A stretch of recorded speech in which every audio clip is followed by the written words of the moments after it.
Wi fi کا password چوری کر کے انٹرنیٹ استعمال کرنا یہ ناجائز اور گناہ ہے۔ اس پر اگر دلیل کو دیکھا جائے تو یہ میرے ہاتھ کے اندر مسند امام احمد ہے، اس میں حدیث کا نمبر 23,496 ہے۔ اسی طرح اس حدیث کا ایک اور نمبر بیان کیا گیا ہے اور وہ ہے 23,605، کہ جس میں نبی کریم علیہ الصلوۃ والسلام نے ارشاد فرمایا لا یحل للرجل، کسی آدمی کے لیے حلال نہیں ہے کہ ان یأخذ عصا اخیہ، کہ وہ اپنے بھائی کی لاٹھی کو لے لے، بغیر طیب نفسہ ہی، بغیر اس کی دلی رضامندی کے، بغیر اس کی اجازت کے۔ ایک چھوٹی سی چھوٹی چیز کو بھی بندہ مالک کی اجازت کے بغیر نہیں لے سکتا، اگر لے گا تو یہ ناجائز ہوگا، جیسا کہ اس حدیث پاک میں بیان کیا گیا ہے۔ تو انٹرنیٹ کا استعمال کرنا بغیر اس کے مالک کی اجازت کے یہ بھی بالکل ناجائز اور گناہ ہوگا۔ اور اس حدیث کے اندر آگے بیان کیا گیا کہ حرم رسول اللہ صلی اللہ علیہ وآلہ وسلم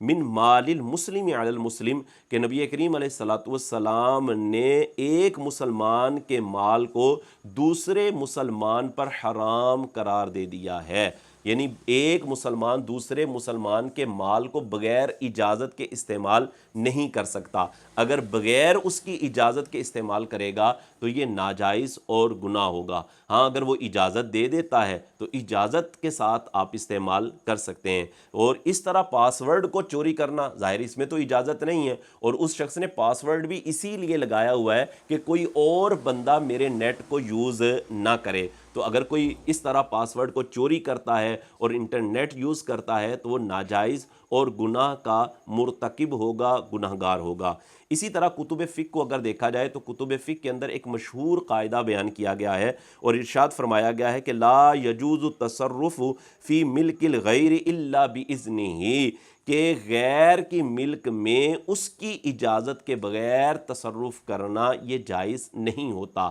تو انٹرنیٹ کا استعمال کرنا یہ بھی غیر کی ملکیت میں ایک تصرف کرنا ہے، اور یہ تصرف کرنا اور اس طرح انٹرنیٹ کو لے لینا بغیر اس کی اجازت کے یہ ناجائز اور گناہ ہوگا، اور جو لوگ ایسا کرتے رہے ہیں ان کو سچے دل سے توبہ کرنا لازم ہوگا۔